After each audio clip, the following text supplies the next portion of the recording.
Hello students, so welcome to third lecture of previous year 2025 PYQ batch series. ये हमारा third lecture है on topic mechanical properties of fluids.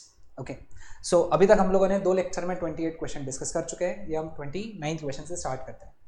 पहला question है 29th में 29 number का, the amount of work done in blowing a soap bubble such that its diameter increases from day 1 to day 2, है ना। Work done, अब यहाँ पे क्या बोला है, सोप बबल है ना, सोप बबल है। सोप बबल के लिए फॉर्मूला था 8 पाई R2 square minus R1 square into T, क्योंकि वहाँ पे 2 का फैक्टर लगता था, सोप बबल है इसलिए, ठीक है। तो इट इज 8 पाई, लेकिन डायमीटर है तो डायमीटर तो हाफ हो जाता है ना, D2 स्क्वायर डायमीटर यानी D2 is sorry R2 is D2 by 2 है ना। तो ये हो गया D1 स्क्वायर बाई 4 आ गया यहाँ पे इंटू टी, 4 कॉमन निकल गया तो ये हो गया 4 pi D2 square minus D1 square into T. तो करेक्ट आंसर यहाँ पे आ जाता है option A for question number 29, ठीक है। Coming on to question number 30 जो कि 23 अप्रैल शिफ्ट 2 में आया था। The energy needed for breaking a liquid drop of radius r into 216 droplets each of radius small r is x times T R square, है ना। तो जो एनर्जी है that is x times T R square, ठीक है। The value of x is, अब हमको x निकालना है। अब x कैसे निकालेंगे, t सरफेस टेंशन है, r यानी रेडियस है, 216 ड्रॉपलेट्स बने हैं, है ना। तो मैं लिख सकता हूँ capital R that is n to the power 1/3 small r, है ना, 216 to the power 1/3 small r, तो ये हो गया 6r। तो यहां से स्मॉल r का वैल्यू बन गया r/6, ठीक है। ये हमारा पहला पार्ट हो गया। अब एनर्जी नीडेड का फॉर्मूला होता है 4 pi r square T, okay, n to the power 1/3 minus 1। अब e के जगह में क्या लिख सकता हूँ, x into T R square that is 4 pi r square T bracket में 216 to the power 1/3 minus 1। t और t cancel, r square cancel, तो x is equal to 4 pi into 216 to the power 1/3 6 हो गया, 6 minus 1 हो गया 5, तो ये हो गया 20 पाई। तो करेक्ट आंसर यहाँ पे आ जाता है option D for question number 30, okay. Question number 31, in a capillary tube of area of cross section A water rises to height h, to what height will water rise in capillary tube of cross section area 4A, ठीक है। अब देखो यहाँ पे radius it is directly proportional to square root of area, ये हमको पता होना चाहिए, है ना। तो अगर एरिया 4 टाइम्स हो रहा है तो रेडियस जो हो रहा है ये 2 टाइम्स हो जाएगा, 4 का स्क्वायर रूट, ठीक है। यानी मैं लिख सकता हूँ R2 it is 2 times R1, है ना। Now R it is inversely proportional to H, तो या फिर H it is inversely proportional to R लिखेंगे हम लोग। तो H2 upon H1 that is R1 upon R2, तो H2 अपॉन H1 की वैल्यू H है, R1 अपॉन R2 की वैल्यू कितनी है 2R1, कैंसिल, H उधर चला गया, तो H2 इट इज H/2। तो करेक्ट आंसर यहाँ पे आ जाता है option C for question number 31। Question number 32, the velocity of small spherical ball of mass m and density d1 when dropped in a container filled with glycerin becomes constant after some time. The viscous force acting on the ball if the density of glycerin is d2 is, viscous force कितना लगेगा, है ना। हमको पता है कि जब constant हो जाती है वेलोसिटी जब कांस्टेंट हो जाती है तो वेट बैलेंस करता है विस्कस फोर्स को और बॉयंट फोर्स को। Weight is equal to viscous force plus buoyant force. ये कंसेप्ट जो है ये है टर्मिनल वेलोसिटी वाला, ठीक है। वेट कितना होता है mg, viscous force plus buoyant force होता है रो एल वी इन जी, ऐसा लिखता हूं मैं यहाँ पे, ठीक है। जानबूझ के मैंने ऐसे लिखा। अब देखो mg is equal to fv plus, अब अगर अपन ध्यान से देखें यहाँ पे, है ना, या इसको मैं लिख सकता हूं rho v solid g that is equal to Fv plus density of liquid है ना, लिक्विड यानी कौन है, glycerine, D2,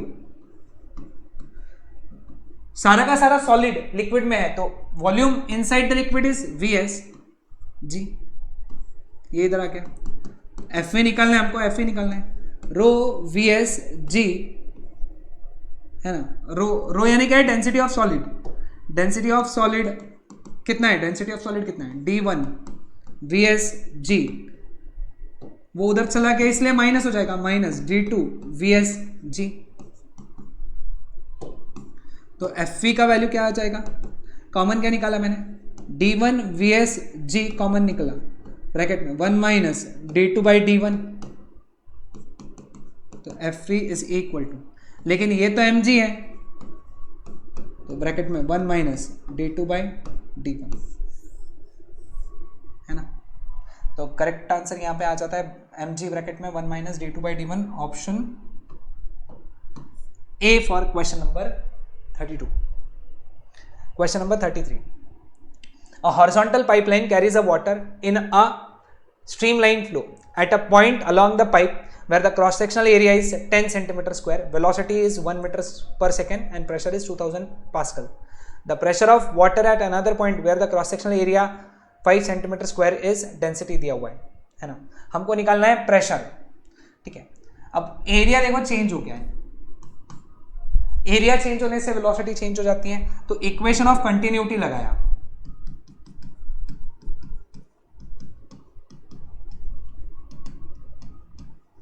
equation of continuity क्या कहता है, A1 V1 is equal to A2 V2, पहली बार एरिया कितना है 10 सेंटीमीटर स्क्वायर, पहली बार वेलोसिटी 1 है, दूसरे बार एरिया कितना है 5 centimetre square into velocity V2 है ना, तो V2 कितना हो गया 10/5 यानी 2 मीटर पर सेकेंड, ठीक है। अब हमको निकालना है प्रेशर, प्रेशर कैसे निकालेंगे, बर्नौलीज थ्योरम लगाएंगे, बर्नौलीज इक्वेशन लगाएंगे, तो P2 plus half rho V2 square that is equal to P1 plus half rho V1 square, ये इधर चला गया, तो P2 is equal to P1 की वैल्यू कितनी दी हुई है 2000 pascal, half rho common bracket में V1 square minus V2 square आ जाएगा,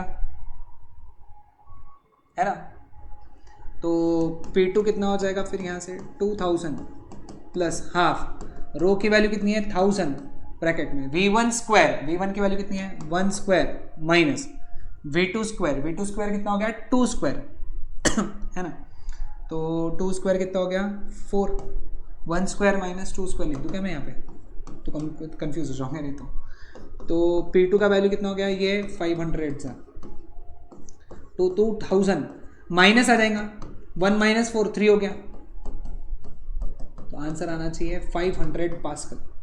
सिंपल क्वेश्चन था, फॉर्मूला बेस था, है ना, तो ये था आंसर फॉर 34 है ना। The amount of work done in blowing a soap bubble such that its diameter increases, भाई सेम क्वेश्चन अभी थोड़ी देर पहले रिपीट हुआ है ना, रिपीटेड क्वेश्चन है ये तो, ठीक है। कौन सा वाला है हमारा, पहले ही है आज का शायद, पहला क्वेश्चन है ना, तो इसका आंसर जो आया था बस स्मॉल D2 के जगह कैपिटल D आएगा, D1 के जगह स्मॉल d आएगा, है ना, तो करेक्ट आंसर यहाँ पे आ जाएगा वर्क डन का डायमीटर के लिए 4 pi d square minus small d square into capital T, तो करेक्ट आंसर आ जाता है यहाँ पे option C for question number 34। Question number 35. When one end of the capillary tube is dipped in water, the height of the water column is h. The upward force is 105 dyne due to surface tension is balanced by the force due to weight of the water column. The inner circumference of the capillary tube is surface tension दिया है, तो यहाँ पे एक simple सा concept लगेगा कि देखो तुमको कंसेप्ट यानी वो विजुलाइज कराता हूँ, ये जो लिक्विड कॉलम होता है जो राइज होता है h, उसका जो वेट है वो बैलेंस करता है force due to surface tension, है ना, तो weight it is balanced by force due to surface tension, है ना, तो इनर सर्कमफरेंस पूछा है अपने को, तो force due to surface tension जो होता है वो कितना होता है 2 पाई r t। अब ये जो 2 पाई आर है यही क्या है, सरकमफरेंस है, तो हमको सरकमफरेंस पूछा है, तो 2 पाई आर की वैल्यू है force due to surface tension upon T. Force due to surface tension कितना है, 105 डाइन है। सरफेस टेंशन आप देखो यहाँ पे है ना, सरफेस टेंशन यहाँ पे न्यूटन पर मीटर में दिया है, तो पहले एक काम करेंगे, इस डाइन को 10 टू द पावर -5 से मल्टीप्लाई करके SI में कन्वर्ट करेंगे, तो ये आ गया 7 इंटू 10 टू द पावर -2, ये हो गया 7 15 सा, ये हो गया 10 टू द पावर -3 मीटर है ना। तो मैं इसको लिख सकता हूँ 1.5 into 10 to the power -2 metre, तो 1.5 10 टू द पावर -2 मीटर यानी क्या हुआ, सेंटीमीटर, तो सरकमफरेंस हो गया 10 टू द पावर 1.5 सेंटीमीटर। तो this is your answer for question number 36। A capillary tube when immersed vertically in water, the rise in water column is up to height h1 on Earth's surface. When this arrangement is taken into a mine of depth d below the Earth's surface, the height of the water column is h2. If r is the radius of Earth, then the ratio h2 by h1 is, है ना। h का formula क्या है बेटा, twice t cos theta upon r rho g, तो h it is inversely proportional to g, है ना, तो h2 upon h1 it is g1 upon g2, है ना। अब देखो g1 यानी क्या, जब वो कहा था अर्थ सरफेस पे g1 को क्या लिखूंगा g। g2 यानी क्या है, acceleration due to gravity in mine at depth d, जिसका फॉर्मूला ग्रेविटेशन में g ब्रैकेट में 1 - d बाय r, कैंसल, है ना। तो सॉल्व किया इसको, तो 1 upon r minus D upon r, इसको मैं लिख सकता हूं r upon r minus D, तो दिस इज द आंसर। तो r upon r minus D correct answer आ गया option D for question number 36। ठीक है, question number 37, 125 small water drops of same size fall through air with constant velocity 4 centimetre पर second, they coalesce to form big drop, the terminal velocity of the big drop is. बेटा तुमको पता है terminal velocity it is directly proportional to radius square, तो terminal velocity of drop upon terminal velocity of droplet it is radius of drop capital R लेते, radius of droplet small R लेते, उसका square, terminal velocity of drop upon terminal velocity of droplet 4 centimetre पर second, radius of drop capital R that is n to the power 1/3 small R, 125 to the power 1/3 small R that is 5r, तो 5r upon r का square, 5 का square कितना है 25, ये इधर चला गया, तो वेलोसिटी ऑफ ड्रॉप हो गया 25 इंटू 4 100 सेंटीमीटर पर सेकेंड विच इज 1 मीटर पर सेकेंड, तो करेक्ट आंसर हो गया option B for question number 37। Question number 38. Let R1, R2 and R3 be the radii of 3 mercury drops. A big mercury drop is formed from them under isothermal conditions. Isothermal conditions. The radius of the resultant drop is. Isothermal condition यानी क्या? PV constant होता है ना? तो PV अगर constant अगर अपन ले, अब PV constant है, प्रेशर तो के बारे में कुछ बोला ही नहीं है ना? तो प्रेशर सभी का constant लेना पड़ेगा, तो P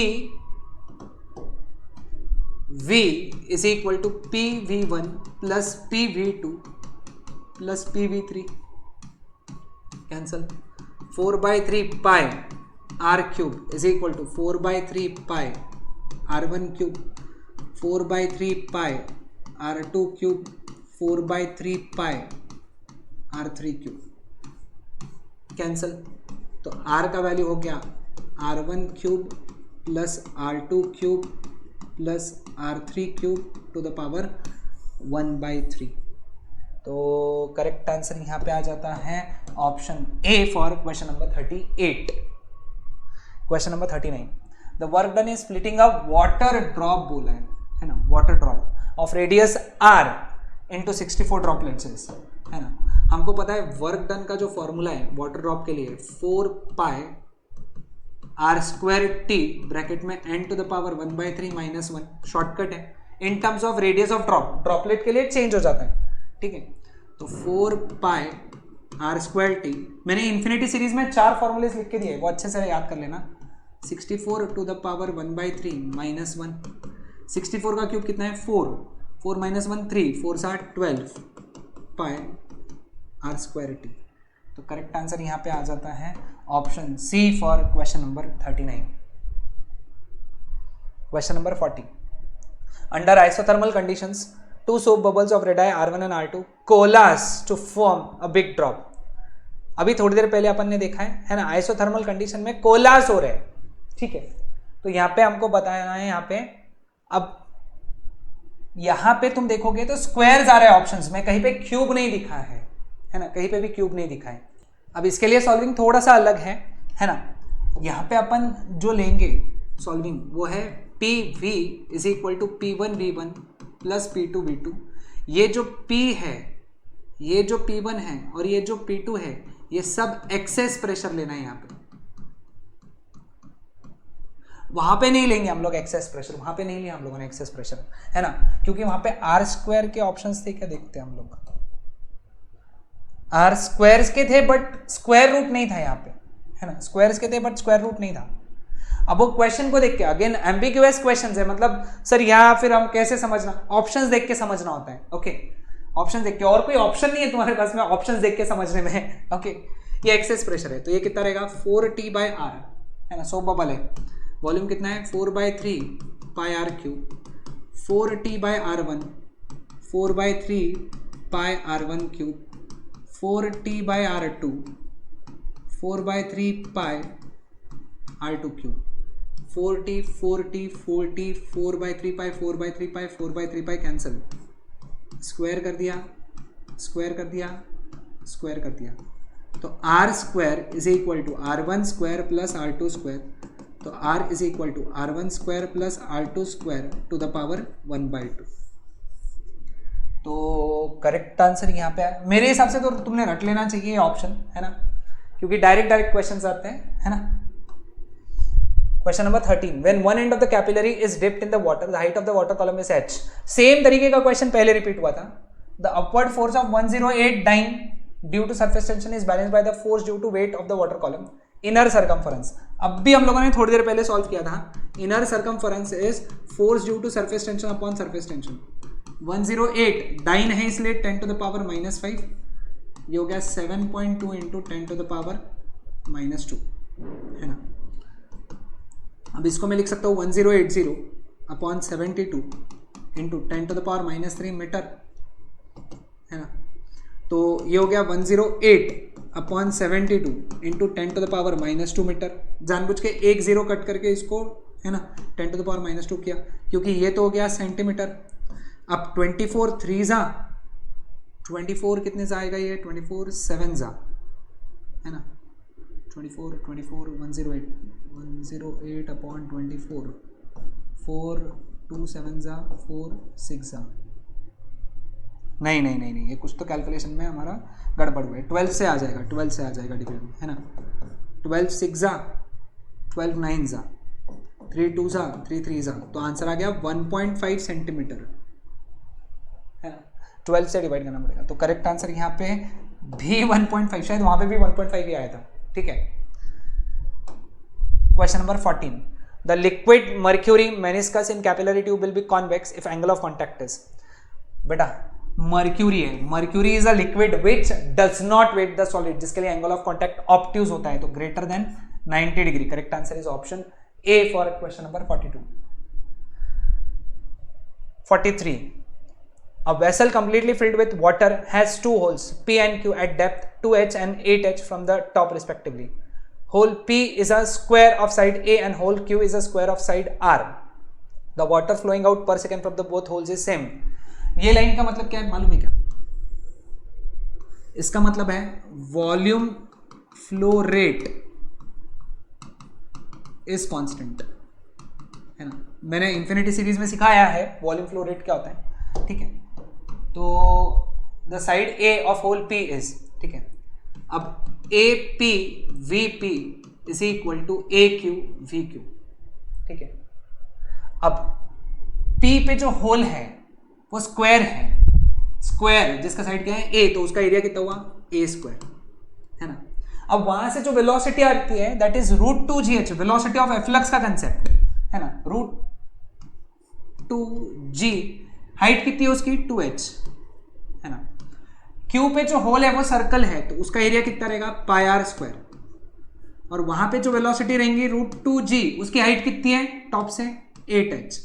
देखो ये तो कैंसिल हो गया, h भी कैंसिल हो गया है ना, 2 कितने जा कर दिया इसको 4 जा कर दिया, तो a² is equal to 2πr², तो a का वैल्यू हो गया √2π इंटू r बाहर रहेगा, तो करेक्ट आंसर यहां पे आ जाता है option B for question number 15।